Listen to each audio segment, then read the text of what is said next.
जाता है। कुलुस्सियों की पत्री 2 अध्याय उसका 6 और 7 आयत में पाया जाता है। यहाँ इस प्रकार से लिखा है, अतः जैसे तुमने मसीह यीशु को प्रभु करके ग्रहण कर लिया है, वैसे ही उसी में चलते रहो और उसी में जड़ पकड़ते और बढ़ते जाओ, और जैसे तुम सिखाए गए वैसे ही विश्वास में दृढ़ होते जाओ और अधिकाधिक धन्यवाद करते रहो। परमेश्वर को महिमा मिले। वचन पढ़े जाने से परमेश्वर हम सभी को बहुत ऐसे आशीष प्रदान करने पाए। हम जानते हैं कि ये पुस्तक और ये पत्री जो है प्रेरित पौलुस के द्वारा लिखा गया, और कुलुस्सियों की जो चर्च थी, वहाँ के जो विश्वासी लोग हैं, एक तरफ से अच्छे थे, वो प्रेम में भागी थे और प्रभु यीशु मसीह में विश्वास करते थे। लेकिन इस पत्री को लिखने का और भी एक मुख्य कारण था, जो कि झूठी शिक्षा, कि कलीसिया में कुछ झूठी शिक्षा प्रवेश कर चुका था। और हम सभी लोग जानते हैं कि बीते समय में यीशु मसीह का हम पुनरुत्थान दिवस भी मनाए, गुड फ्राइडे भी मनाए, और यीशु मसीह का जो कार्य जो धरती में प्रभु यीशु मसीह ने किया है, एक व्यक्ति का उद्धार के लिए कंप्लीट है। और एक व्यक्ति जो उद्धार पाएगा, और उद्धार जो होता है, और उद्धार के लिए यीशु मसीह ने जितने भी कार्य किया पूरा कंप्लीट है, उसने सारे काम को पूरा किया। और इसीलिए यीशु मसीह कहते हैं टेटलेस्टाई, अर्थात पूरा होया, कंप्लीट, इट इज फिनिश, पूरा होया। और एक व्यक्ति को उद्धार पाने के लिए प्रभु यीशु मसीह ने पूरा काम कर दिया है, और फिर से एक व्यक्ति को उद्धार पाने के लिए और कोई काम करने की जरूरत नहीं है। लेकिन कुलुस्सियों की जो चर्च है, उसमें एक झूठी शिक्षा इस प्रकार से भी था कि एक व्यक्ति को यदि उद्धार पाना है तो उन्हें कुछ विशेष कार्य भी करना पड़ेगा।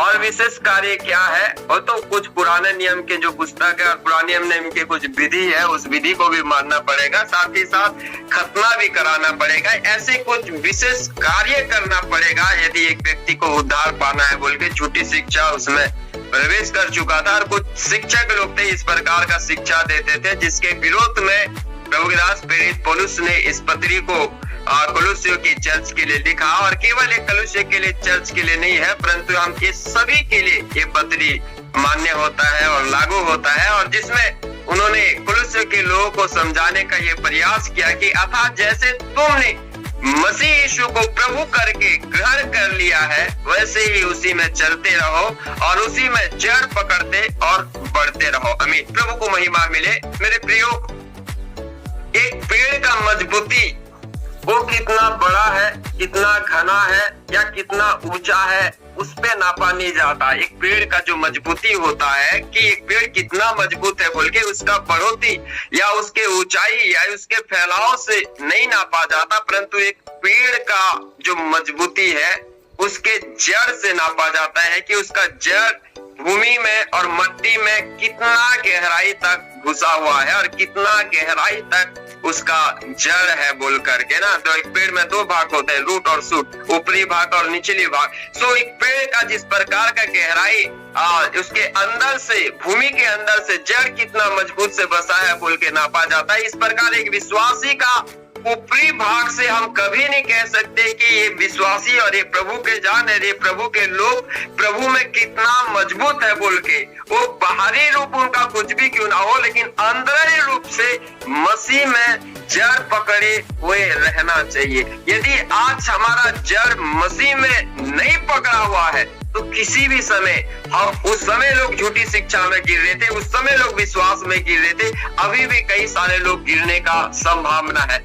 मैं थोड़े समय में जो मुझे दिया गया है 5-6 मिनट में मैं आपसे कहना चाहूंगा कि एक व्यक्ति को यदि मसीह में जड़ पकड़ना है तो कौन से कदम को उठाने की जरूरत है। हम मसीह में कैसे करके जड़ पकड़ के जीवन जिए, कैसे करके हम प्रभु में बहुताई से बसने पाए, जड़ पकड़ के बसने पाए, ताकि किसी भी प्रकार का विपरीत परिस्थिति हमारे जीवन में आ जाए, किसी भी प्रकार का निराशा आ जाए, यदि हम मसीह में जड़ पकड़े हैं हम किसी भी हालत में गिरेंगे नहीं। इसलिए सबसे पहला, यदि हम मसीह में किस प्रकार से हम जड़ पकड़ के आगे बढ़ने पाए, सबसे पहला उसी कुलुस्सियों की पत्री उसका 3 अध्याय उसका 16 नंबर वचन इस प्रकार से कहता है कि मसीह के वचन को बहुताई से अपने हृदय में बसने दो। आमीन।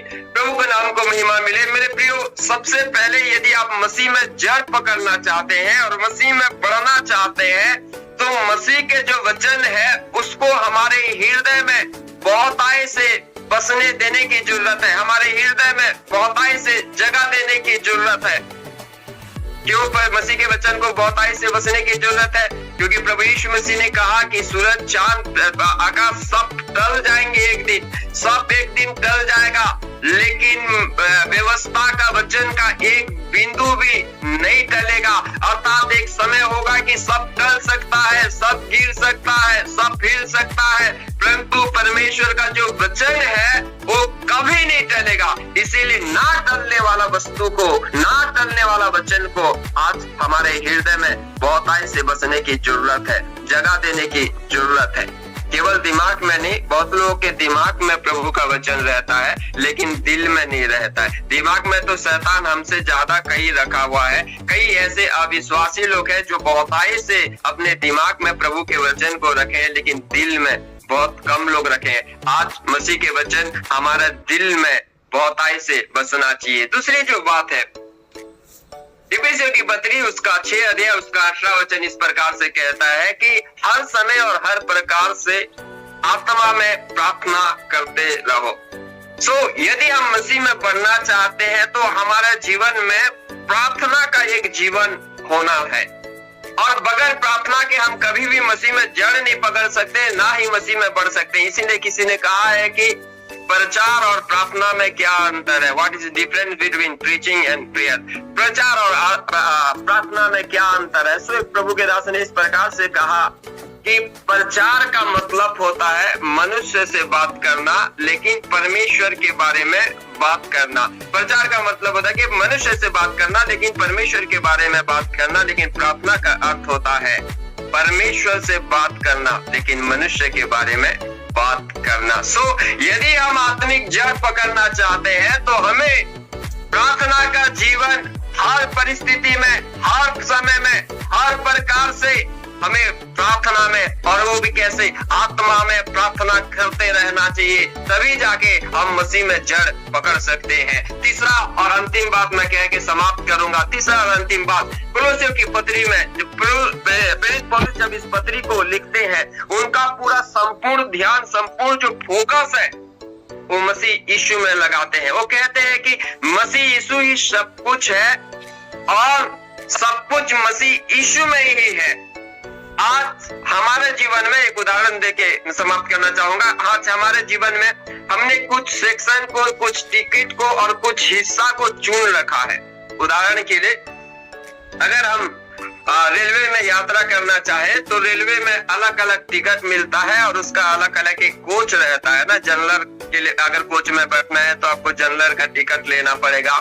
अगर रिजर्वेशन में एसी में बैठना है तो एसी का टिकट लेना पड़ेगा। अगर स्लीपर बुगी चाहिए और कोच चाहिए तो उसका एक अलग टिकट रहेगा। और जब यात्री जब उस ट्रेन में बैठने के लिए जाता है, भले ट्रेन एक रहता है लेकिन वो जो कोच का टिकट वो यात्री काटा है उसी कोच का वह इंतजार करता है।